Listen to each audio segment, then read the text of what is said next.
Hey guys, ஒரு சூப்பரான கவுனி அரிசி பால் ரெசிபியோட வந்துட்டோம்ல. ஒரு கப்பு கருப்பு கவுனி அரிசியை நல்லா 4-5 மணி நேரம் நல்லா வாஷ் பண்ணிட்டு ஊற வச்சு எடுத்துக்கலாம். 5 மணி நேரம் கழிச்சு எடுத்து பார்த்தோம்னா பயப்புள்ள பக்காவா ஊறி இருப்பான். இப்போ அவனை ஒரு சின்ன மிக்சர் ஜாருக்கு டிரான்ஸ்ஃபர் பண்ணி ஃபர்ஸ்ட் தண்ணி எல்லாம் ஊத்தாம இந்த அளவுக்கு நெருன்னு அரைச்சி எடுத்துக்கலாம். இப்போ இவன் மேலே கொஞ்சம் தண்ணியை ஊற்றி நல்லா இந்த அளவுக்கு அரைச்சி எடுத்துகிட்டு வந்து இப்போ ஃபில்டர் பண்ணணும். உங்ககிட்ட நல்லா அந்த பெரிய கண்ணு ஃபில்டர் இருந்துச்சுன்னா அதில் ஃபில்டர் பண்ணால் கரெக்டாக இருக்கும். இதுலேருந்து ரொம்ப ஸ்லோவாக வடிஞ்சனால நல்லா ஒரு கரண்டியை வச்சு மிக்ஸ் பண்ணி விட்டு ஃபில்டர் பண்ணி எடுத்தாச்சு ஃபஸ்ட்டு பேட்சை.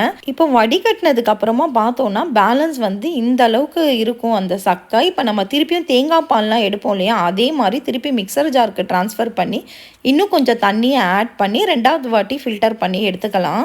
இந்த தடவை நான் வேறு ஃபில்டருக்கு மாற்றி 2வது பேட்ச் பாலையும் நல்லா வந்து ஃபில்டர் பண்ணி எடுத்துக்கலாம். திருப்பி அதே மாதிரி பேலன்ஸ் இருக்க சக்கையில் இன்னும் கொஞ்சம் தண்ணியை ஆட் பண்ணி எடுத்துட்டோன்னா இந்த அளவுக்கு வரும் நமக்கு ஃபைனலாக.